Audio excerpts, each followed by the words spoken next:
Saludos a los amigos y amigas de la Escuela Espectadores del Teatro Di Tirambo. Acabamos de pasar el 27 de marzo, Día Mundial del Teatro, que desde el año 61 se celebra por iniciativa de la UNESCO y que tiene un propósito muy bonito, el de ver esa posibilidad, ese puente en que el teatro puede aportar a la paz de nuestros países, a la paz mundial. Eso por un lado. Por otro lado, terminamos el cuarto Festibienal de Teatro de Bogotá para ustedes, para buscar nuevos espectadores también. 150 funciones de 95 grupos de teatro en 34 salas en Bogotá. Una experiencia maravillosa y en general muy, muy, muy positiva. Y bueno, volvemos a la tarea, ¿no?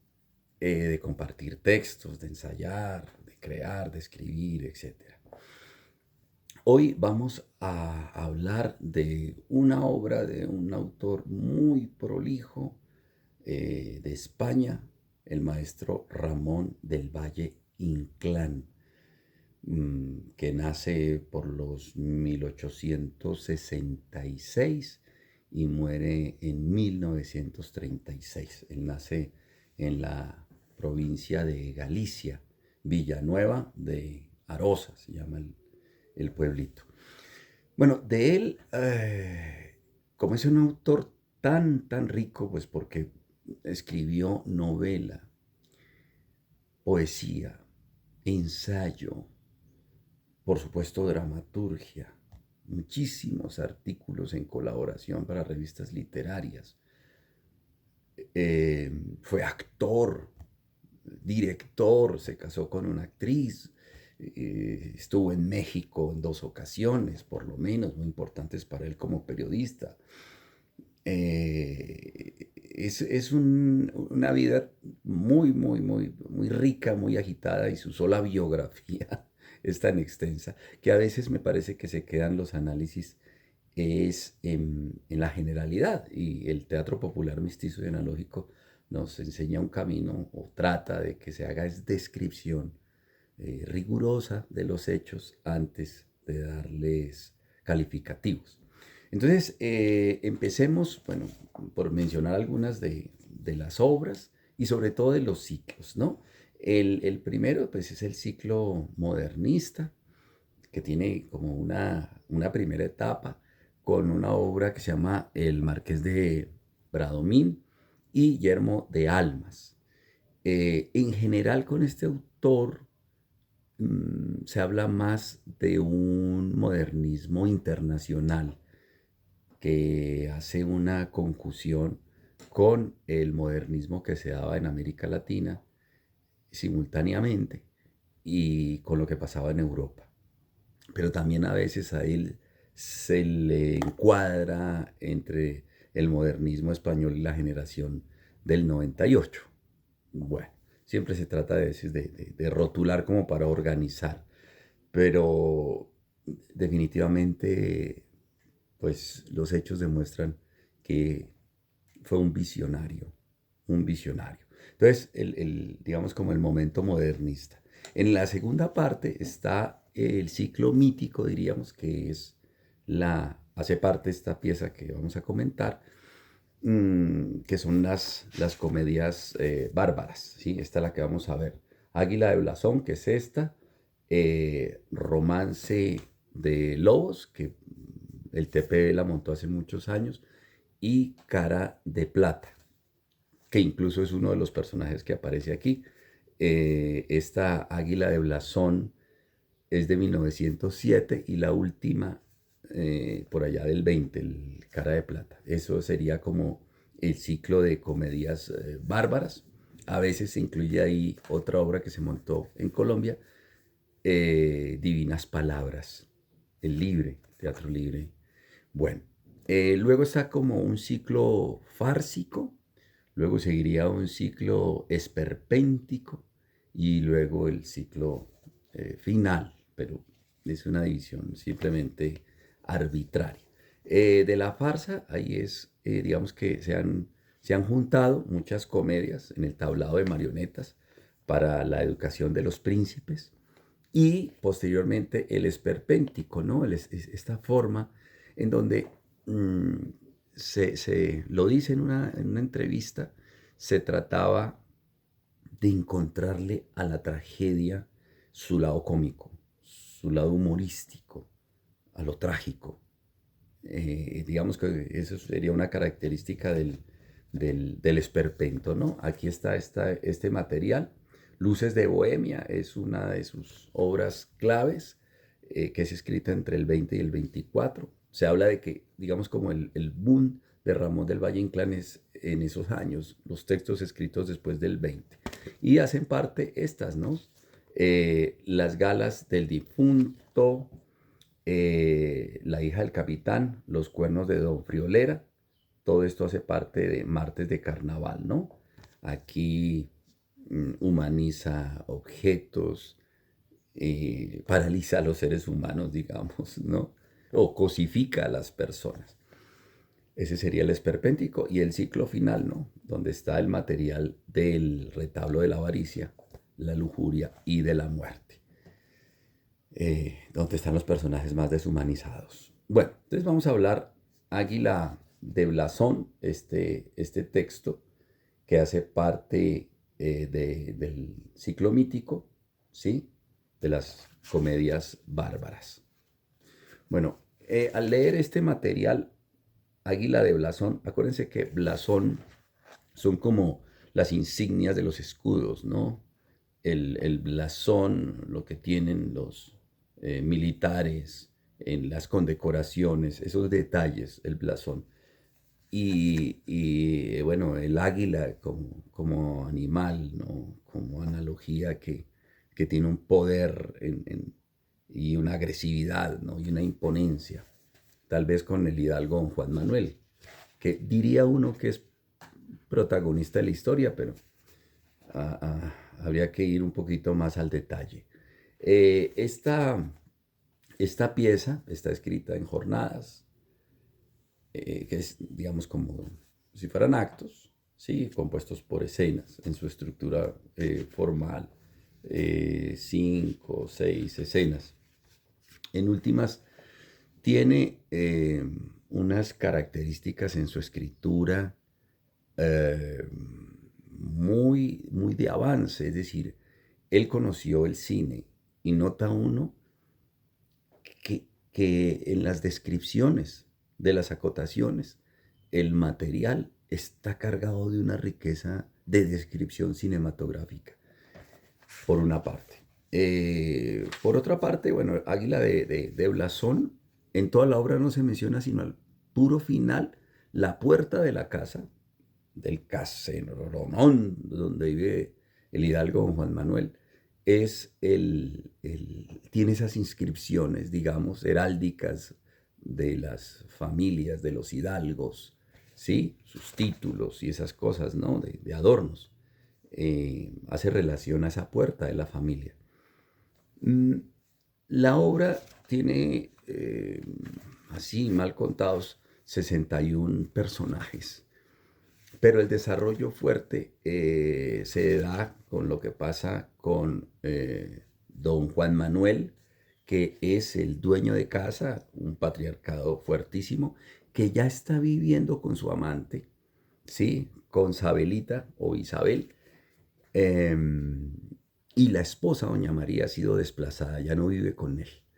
Y los hijos quieren la herencia del padre, ¿no? Y no son muy buenos hijos.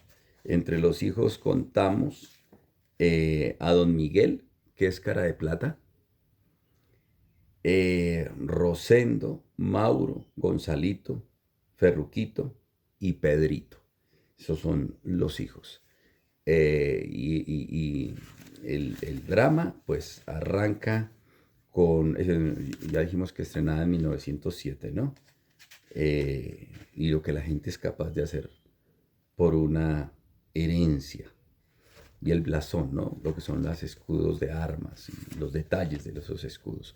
Bueno, las 5 jornadas, como dijimos, en la jornada primera hay un introito, digamos, de un sacerdote, San Jerónimo, es en una misa donde está Sabelita, la amante del caballero Juan Manuel, que ya es un hombre maduro y ella es una mujer joven y que se siente culpable de ocupar ese amantazgo, de vivir con él y haber desplazado a la esposa, la señora ya también mayor, pues madre de estos, dijimos, cinco, uno, dos, tres, cuatro, cinco, seis hijos. Seis hijos. En las descripciones, en las acotaciones, el, el- el- el color es muy importante. Es con detalle. Claro, no existía el internet, las redes sociales, la televisión, pero sí los inicios del cine al que tuvo acceso, ¿no? Y mm, tiene una descripción muy del claroscuro, muy del uso de las velas, de las imágenes que da las distintas fases lunares. Así que es en eso muy rico y en los sonidos también. ¿Sí? Una descripción como de guión técnico. Entonces en esta escena uno están una vieja, una moza y Isabelita escuchando el sermón del cura que además maldice a las personas que iban en pecado y ella obviamente pues se siente aludida. Hay unas descripciones de pies a cabeza de los personajes en el vestuario muy cuidadosa, siempre. Eh, y el discurso de San Jerónimo es una acusación sobre todo de los excesos en el sexo, ¿sí? Es muy fuerte en eso. Utiliza muchos, bueno, palabras que están en desuso del español. Anatemas, por ejemplo, pues que son, recordemos, como las maldiciones, ¿no? A algo o a alguien, ¿no? Eh, ¿Qué otro? Eh, Roquete, que ese es un tipo de vestuario que se utilizaba en esa época. Madreñas, que son zapatos tipo sueco, ¿no? Como con suela de madera completa. Esto de choclear en general tiene que ver con el maíz, ¿no? Con el choclo, en el viento, en el tiempo en que se está cosechando el maíz. Bien, y así está cargadísima de vocabulario que está en desuso, ¿no? Eh, en la misa hay sopistas, los sopistas que estudiantes pobres que por una sopa cantaban en las universidades para poder hacer su carrera universitaria, ¿no? Mm, el vestuario ya lo mencionamos, ¿no? El manteo, la bayeta, que de ahí viene el tipo de fibra de la bayetilla que conocemos hoy de color rojo. El término empíreo que utiliza San Jerónimo para hablar de la palabra divina y obviamente como de lo celestial, de lo divino, del cielo, ¿sí? Y el olor que hay en la misa, en esta primera escena, que huele a estoraque, que es recuerdan ustedes que ahora se usa mucho en estas sesiones de yoga, el olor, ¿no? El benjui, que le llaman también, que se quema con, como de saumerio, con incienso y esto. Entonces ahí se acaba esa entrada en donde Sabelita se siente más culpable de vivir en concubinato con don Juan Manuel y de haber desplazado a la esposa. La escena segunda, pues es la llegada de ella a casa y de la descripción de cómo Sabelita se enamoró de un hombre mayor que puede ser mayor 25, 30 años que ella, ¿no? Y es la hijada, ¿sí? Mm, él Él llega, también anda el tema de la justicia por mano propia, está aquí todo el tiempo, ¿no? Anda armado, en su casa tiene escopeta, es, decíamos, un patriarcado fuertísimo en la obra, le sirven, no es un terrateniente, es un ganadero de dinero que quiere pasarse por encima la ley, de hecho lo hace, los alguaciles y lo que representa la ley para él no es un problema, lo quiere resolver a la fuerza, normalmente. Hay una descripción en esta escena segunda de toda la casa, ¿sí? Barragana o barraganas, que son como las señoras damas de compañía que tenían en ese momento. La presencia siempre de los perros perdigueros, pues porque perdicen a esas aves, ¿no? Las persiguen, a las perdices. Bueno, y está el encuentro de ellos dos, en donde se ve ella muy subyugada al poder de Juan Manuel, de este señor. Simplemente aquí él le entrega una escopeta y sale a caballo.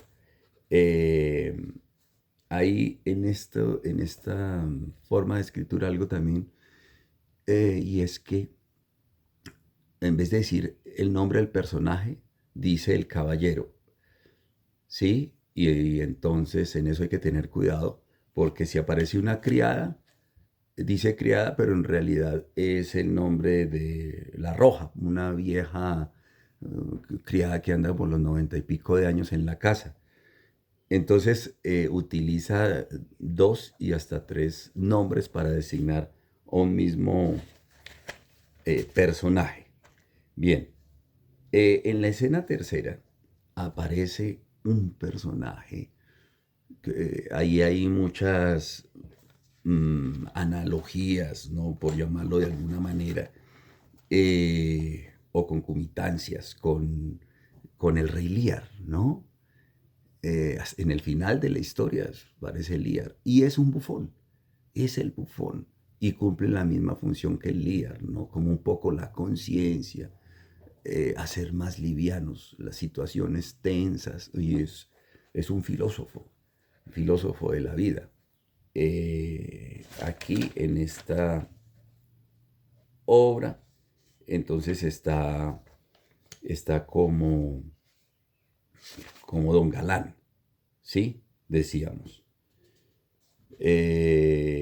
Hay algo importante en la obra y es que desde el comienzo se muestra que la casa está amenazada, ¿sí? Que esta hacienda siempre hay un mundo afuera de bandas de ladrones, ¿sí? Hay grupos violentos afuera y por eso también la casa está así tan protegida y él a la defensiva. Entonces aquí empieza, digamos, a aparecer desde ya la escena tercera de la jornada uno un acto que simplemente hoy diríamos es un asalto, es un atraco. Se meten a la casa unos ladrones y él decía y dejó la escopeta y se fue y lo traen ahora amarrado a don Juan Manuel, amordazado, y quieren saber dónde tiene escondido el dinero, la plata. Entonces los ladrones registran la casa, pero el viejo es muy hábil y planea ahí una estratagema rápido, le dice a Isabelita que los lleve por la casa. Isabelita, su amante, lo hace, le da un grito para que apague la vela, el velón, y ahí se forma. Busca su arma y empieza a dispararles a los atracadores, a los ladrones. Veremos que él identifica a uno de ellos mmm, por la voz, por el cuerpo. A los otros no, que es una banda profesional. le dispara a uno, a él también lo hieren por cerca a la frente, pero eh, aparentemente mm, la cosa no es tan grave, ¿sí? Y ya desde la tercera escena la obra se empieza de una manera muy dinámica. No es como esas historias u obras donde avanzan escenas y no pasa nada, sino aquí ya está en peligro la casa, ya unos ladrones adentro. Y en eso es muy actual, ¿no? Basta ver la televisión hoy día para saber la actualidad que tiene la obra. Imagínense, 1907 a 2007 a 2017, 120 años más o menos. Cuando habla de la vieja, es la misma roja, ¿no? Entonces, él, bueno, decíamos que la criada, a tiro se defiende, ¿no? Don Juan Manuel, curiosamente hasta los perros, el guau, guau, guau, lo coloca así como los perros con diálogo, ¿no? Eh, un enmascarado dice, los perros me conocen, yo les hablaré. Hay un caos sonoro de angustia en todo ese momento. Y la jornada primera termina en que pues él yace en el piso, lo creen muerto, Sabelita corre a abrazarlo, ¿no? Don Juan Manuel, padriño mío, porque además lo ama, ha aprendido a quererlo. Y ella le dice, calla hija del demonio, aún no he muerto, para tanto lloro. Y se levanta, ¿no? Bueno, ahí empieza la jornada segunda. Insisto en que la luz, la descripción de la luz es súper clave. Eh, él, sí, digamos como esa cultura machista fuerte, el que no se queja para no verse compadecido, ¿no? No le gusta que lo pobretien, pobrecito, sino siempre don Juan Manuel da un carácter recio. Y afuera, pues la casa está amenazada de estrellas. Y siempre alguna frase poética de don Ramón del Valle Inclán en las acotaciones, ¿no? Aún en la noche hay estrellas, cosas así. Viene la escena segunda de la jornada segunda, todo un trato irrespetuoso del, de el bufón, que es un criado en últimas, que le dice can también y le tira la comida debajo de la mesa, como un perro. Y se tratan así, ¿no? Hay tanta confianza. Eh, Hay unas descripciones hasta en la forma como los personajes a veces mueven los labios o la boca, detalles del gesto. Impresionante, ¿no? Y en esta escena hay una acción dramática que cambia el giro de las cosas fuerte, porque él recuerda y reconoce a uno de sus hijos, pero piensa que son todos los bandidos que entraron por su herencia. Y dice que no, y lo ratifica el bufón, ¿sí? Que dice, se murmura que no eran bandidos, sino los hijos de mi amo, y él también lo sabe.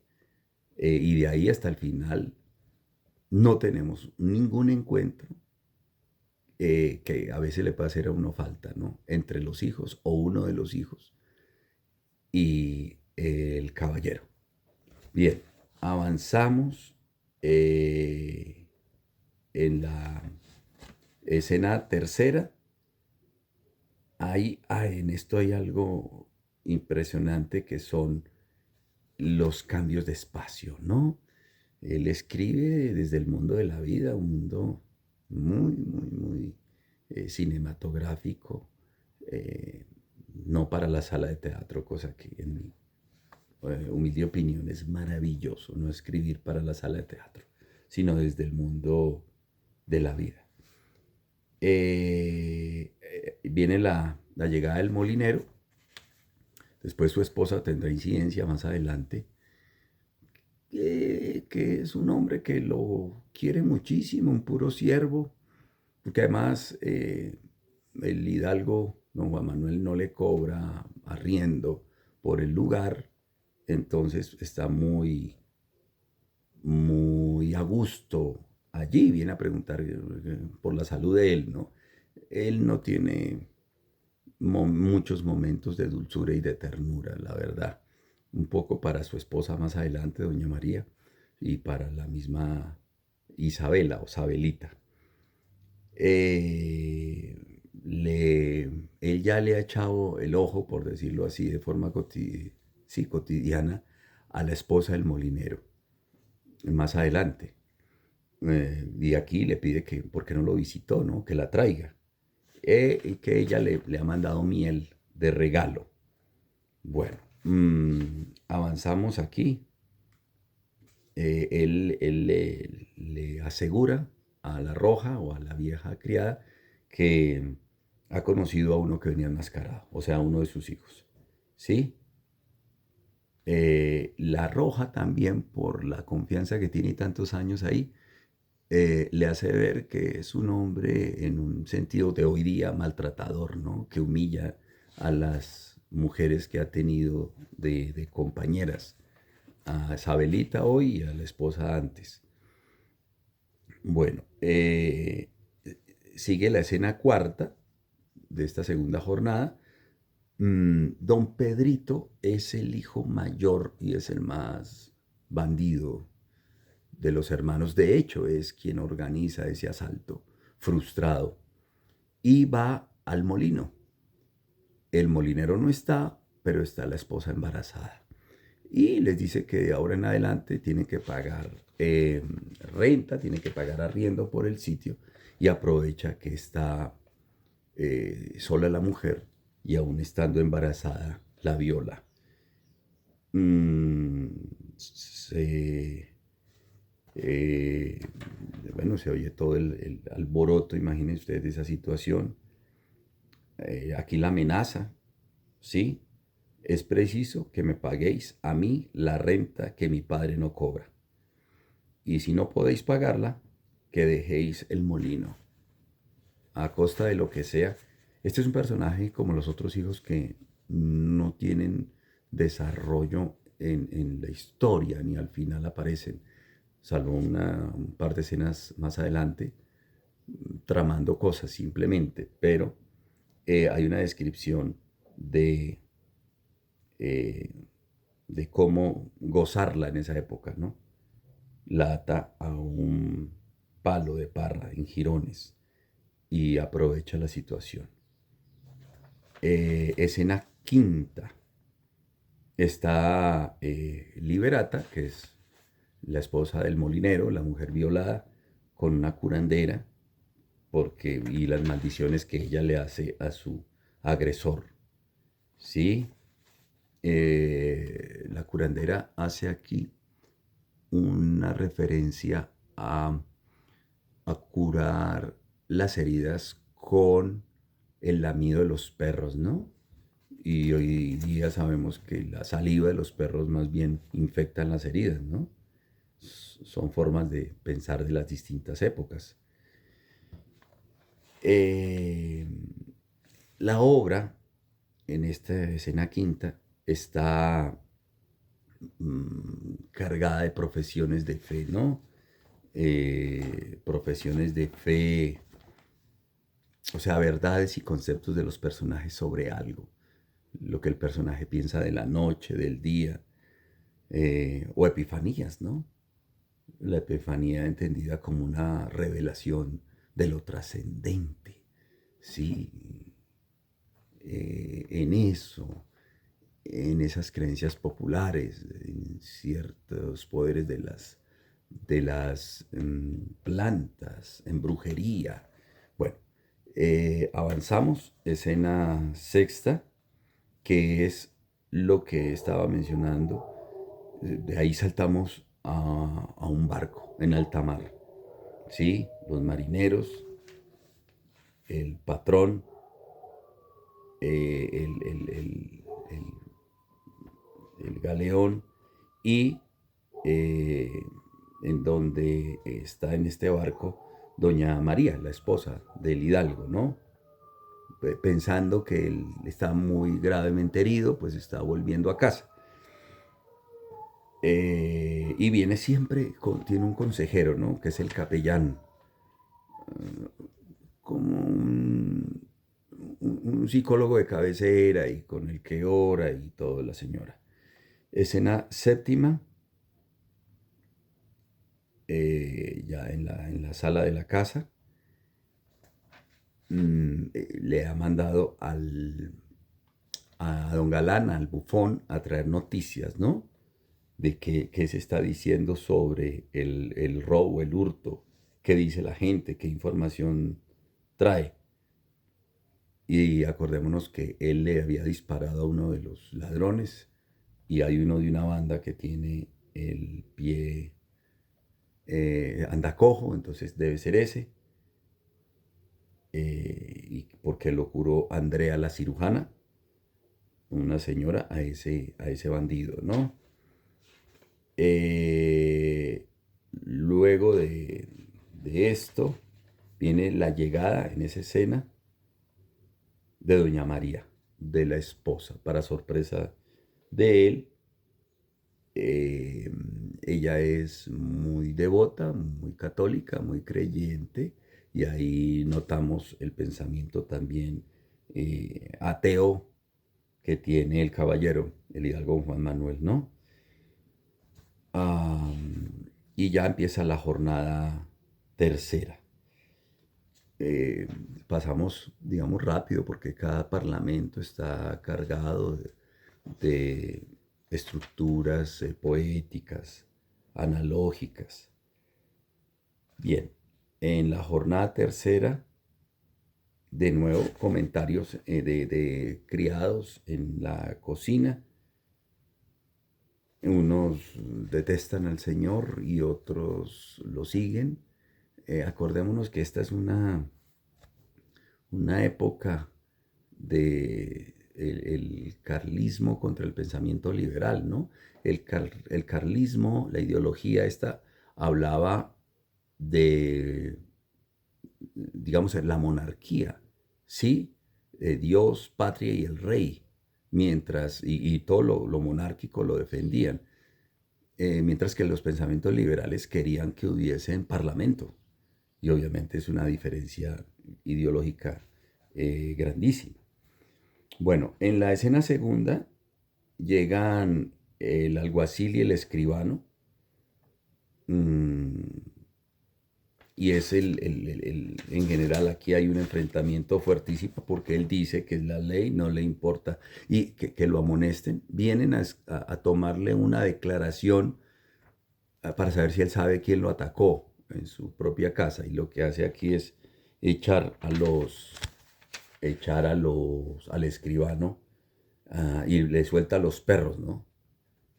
Así que saca corriendo la ley de su casa. En la casa, casa castillo, digamos, él es invencible. En esto hay mucho de que de la calle vendrán y de tu casa te sacarán. Y sobre todo también por el final, ¿no?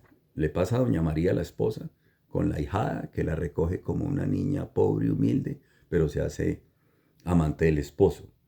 Y al final, ¿no? Ya veremos. Luego, de que echa la ley, el enfrentamiento con la esposa, mmm, le habla al capellán y su filosofía se resume aquí, la resumo aquí, dice, ya no hay hombres como nosotros capaces de morir por una idea. Hoy los enemigos, en vez de odiarse, se dan la mano sonriendo. Yo diría que esas dos frases resumen mucho el pensamiento de el caballero, como lo llama aquí don Ramón del Valle Inclán. Como él ataca a los hijos, pues de que esos fueron los que quisieron matarme por la herencia y los maldigo y tal, la esposa pues los defiende. Hay una escena aquí, la escena tercera, en donde están los hijos. en una guarida, ¿no? Los que nombramos antes, ¿no? Don Mauro, Farruquiño. Farruquiño es un seminarista y usa ese sombrero de tres picos, eh, pero vive escapándose del seminario para ir a cometer fechorías. Usa el tricornio, que es ese sombrero de tres picos, ¿no? ¿Quién más está? Don Gonzalito, dijimos, Mauro, Pedro, y después aparece Cara de Plata. En donde aquí descubrimos que la mamá y el capellán habían ido, digamos, a suavizar, a ablandar a don Juan Manuel sobre la idea de que ellos no eran los atacantes, ¿sí? Eh, entonces, de alguna manera eso es negocio para el capellán. Mm, la madre no sabía eh, que no fueron todos. Llega el capellán a la reunión, a la guarida donde están los hijos, y don Mauro, uno de los hijos, le dice al capellán que el que estuvo ahí esa noche fue don Pedrito, que es el violador, ¿no? De la escena con la molinera. No, no, en realidad no fueron todos. Curiosamente, los otros hijos no buscan al padre, le temen, y por eso el padre se hace la idea de que todos fueron los que lo atacaron. Mm, aquí vemos en esta escena también como Cara de Plata has tomado la decisión de irse a la guerra, ¿no? A defender la causa carlista. Eh, bueno, luego seguiría la escena cuarta, donde está doña María, la esposa de el caballero, y también la roja, ¿no? Y se describe el antecedente de la obra, de cómo la hijada se volvió amante de don Juan Manuel, la defiende de alguna manera la criada, diciendo pues que él la acechaba y la acechaba hasta que logró, ¿sí? Y de tu casa, de la calle vendrán y de tu casa te sacarán. Hay una de esta planta de los membrillos, también siempre una descripción, presentes por el olor, muy del lugar. Y hay un encuentro entre la hijada amante y la esposa, en donde la chica le pide perdón a la señora, se arrodilla, y ella le perdona, ¿sí? Que se haya vuelto amante del esposo. Mm, eh, y Isabelita anuncia que se va a ir, ¿no? Que no va a poder seguir viviendo en esa casa. eh, y le dice a doña María que se quede ella y reasuma su lugar allí. Eh, la esposa eh, lo duda, no lo tiene, ¿sí? No lo tiene muy claro. Y hay un concepto aquí en este diálogo entre ellas de lo que significaría ser libre, ¿no? Y ella, Isabelita, quiere ser libre, ¿no? Y para ella ser libre no es tanto irse o tener dinero, sino no tener resentimientos, ¿no? Remordimiento. Que no tenga remordimiento en el corazón. Ella siente que es lo que la va a hacer libre.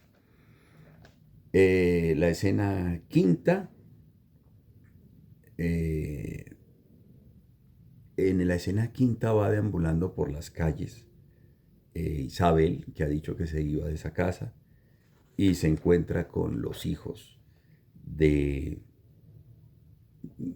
con dos de los hijos de don Juan Manuel, con Cara de Plata y don Farruquiño. Este Farruquiño que quiere ser cura es absolutamente dañado y corrompido, ¿no?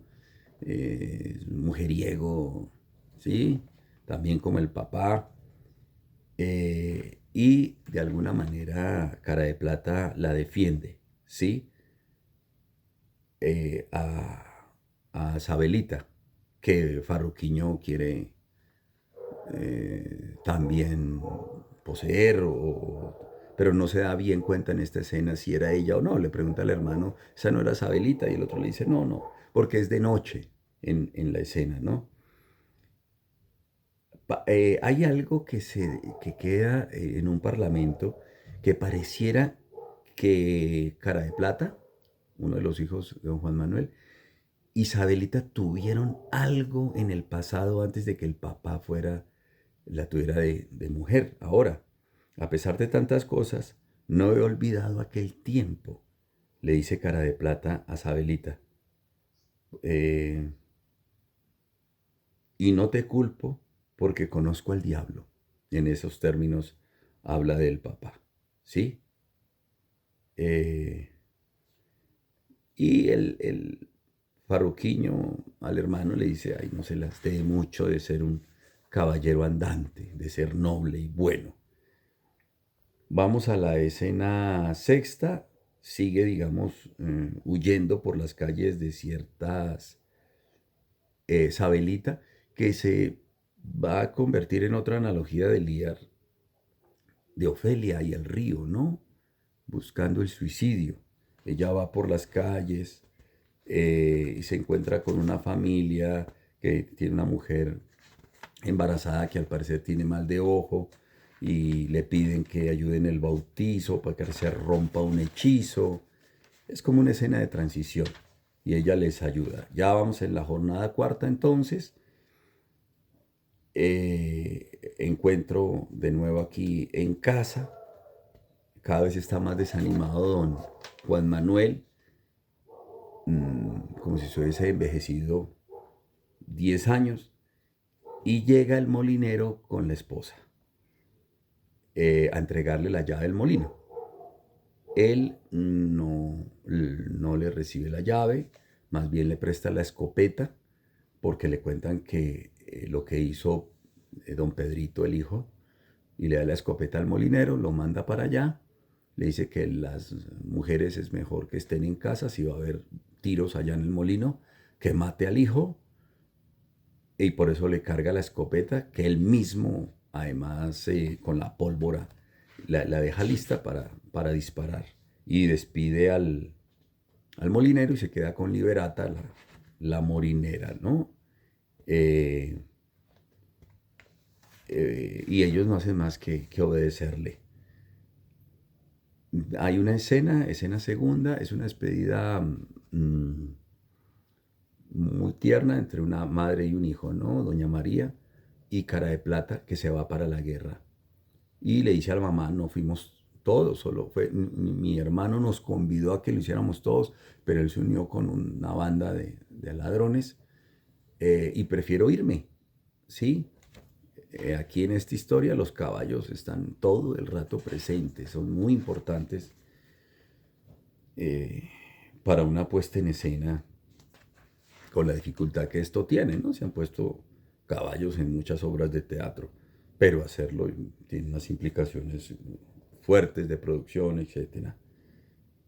Eh, el hijo recrimina a la madre porque la mamá para él no fue lo suficientemente, uh, digamos, fuerte en abogar por ellos frente al padre, ¿no?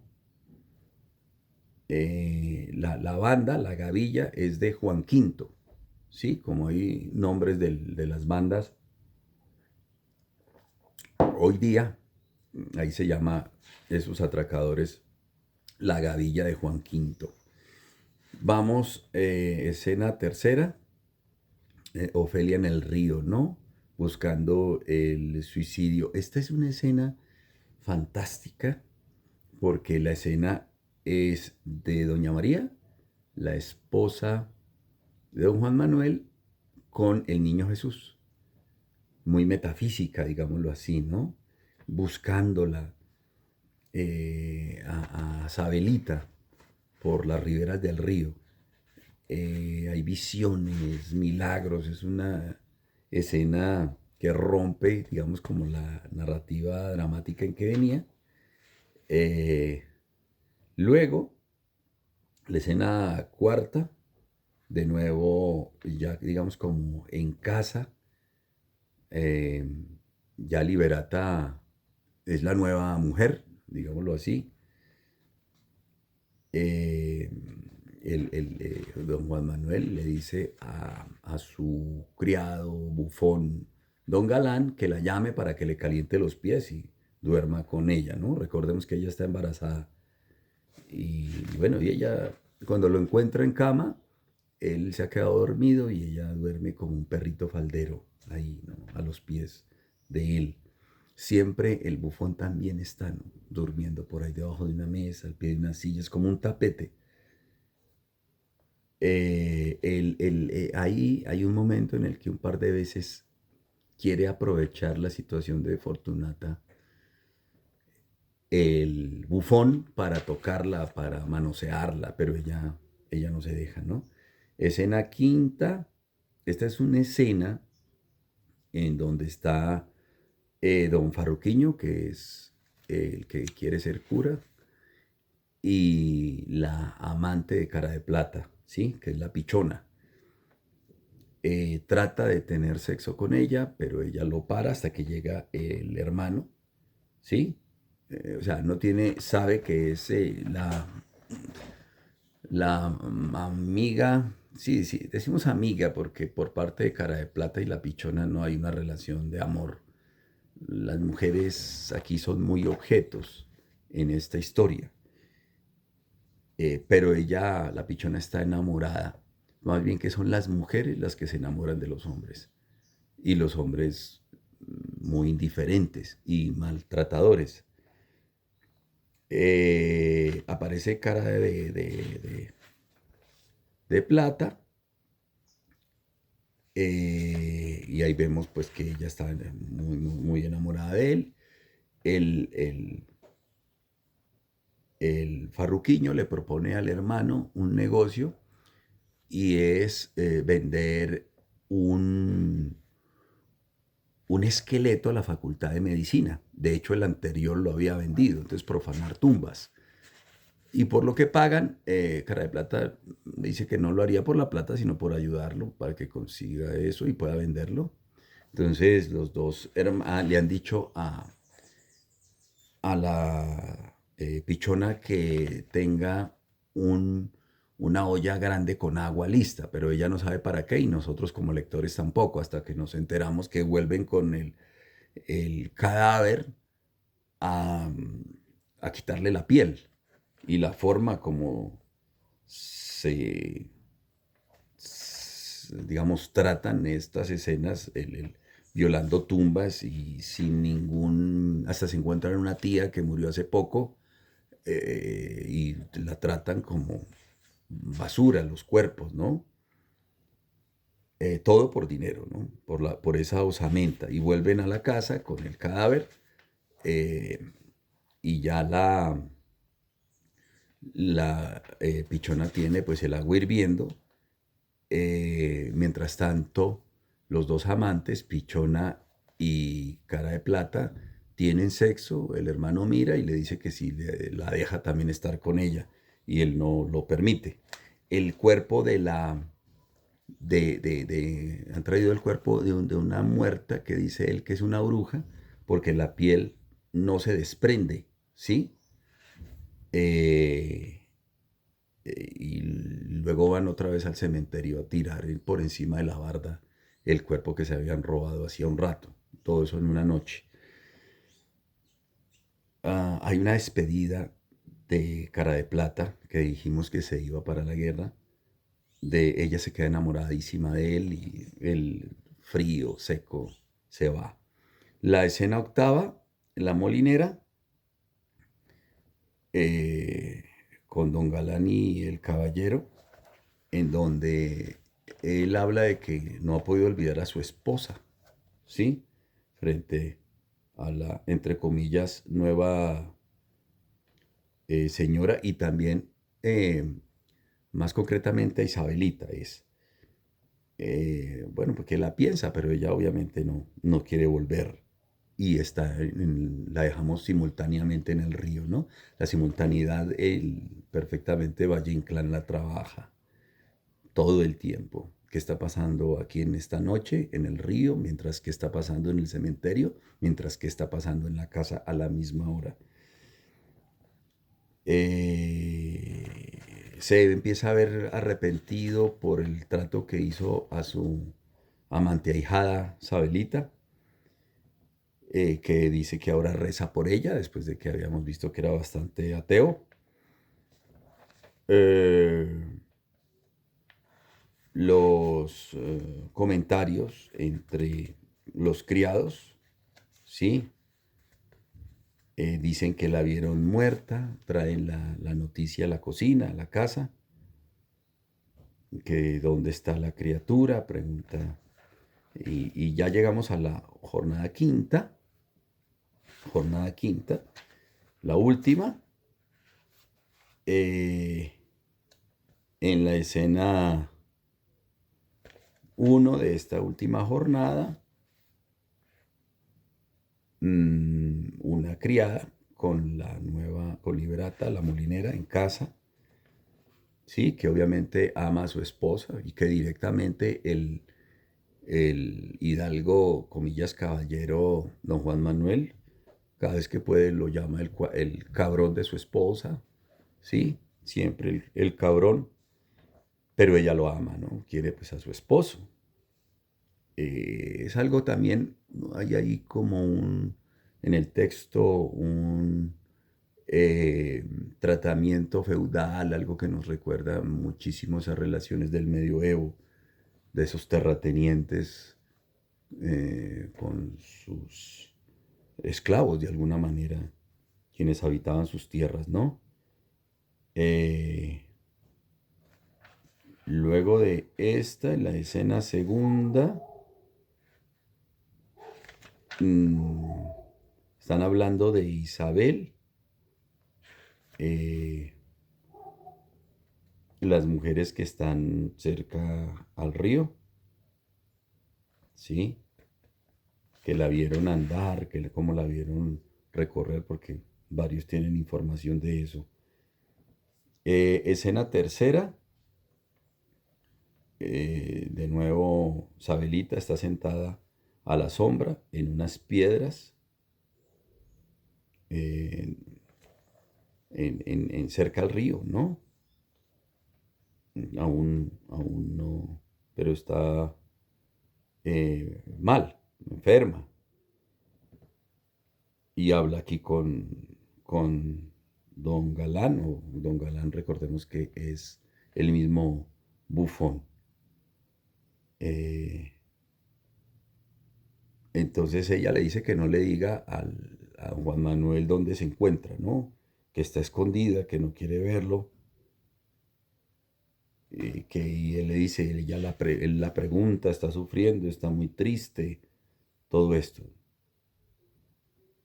Mm, el criado aboga por su amo, pero ella no quiere ser descubierta dónde está. Aquí viene toda la parte, ahora sí, ya del cuerpo de ella, ¿sí? Y María buscándola, continúa la búsqueda con Espolique, ¿no? El Espolique de esa época eran esos criados o mozos que llevan la rienda del caballo, pero van a pie, mientras que el amo o la ama están subidos en el caballo. Y ven una multitud de gente, corren hasta allá.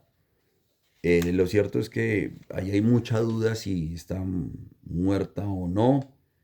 Sí, ahí en esta escena, un monólogo de media página de una vieja, ¿sí? Una vieja que está ahí entre la multitud de personas en el río, de la tristeza de envejecer y de esperar la muerte. Es un texto solo y de mucho valor. Bueno, luego nos enteramos de que ella finalmente no muere. No murió, salió con respiración, le alcanzaron a salvar. Y sigue ya la última escena en donde llaman él llama a la esposa del molinero, a Liberata, ¿sí? Porque se siente muy solo, quiere comer con ella. Eh, Él de nuevo le dice que es de su marido cabrón, que estuvo aquí por la tarde, le dice ella. Bueno, lo menosprecia totalmente, ¿sí? Y de nuevo se ponen los carlistas contra los isabelinos, ¿no? Ya decíamos que los isabelinos son más ah, liberales, lo que decíamos que buscaban no la monarquía, sino un parlamento, ¿sí? Bueno, eh, entonces que Liberata le dice a él que su hijo Cara de Plata se va con los carlistas y que estuvo en casa y que se llevó la escopeta, que se la quitó al marido allá en el molino. Bueno, llega Doña María, sí, llega Doña María. Ha habido una decadencia de ánimo de don Juan Manuel, jornada a jornada, por la pérdida de Isabelita, por la traición de sus hijos, porque cada vez se siente más solo, porque siente que en estos días envejeció terriblemente más. La soledad. Mm, y enfrenta al marido, cosa que no había hecho nunca, y le dice que Isabelita va a estar con ella y le pide a él que se vaya de la casa. Eh, y el tipo está anímicamente tan decaído que se sale y se sale con el bufón, con la molinera, y ahí se parece, ahí sí, ese parecido, esa concomitancia con el Lear, ¿no? Bajo la lluvia al final, como cuando tiene el cadáver de Cordelia y lo alza. Y ahí vemos la puerta en el cierre, la puerta de salida con los adornos de blasón de la puerta, ¿sí? De los escudos de armas, ¿no? De las familias. Empieza a llover terriblemente y él se va solo por la noche. No, es una obra en esa borrasca tenaz, es una obra de un final abierto porque dentro de la casa queda Sabelita y María, la esposa que ahora vuelven a estar en casa. Él accede a irse y no sabemos si va a volver o no.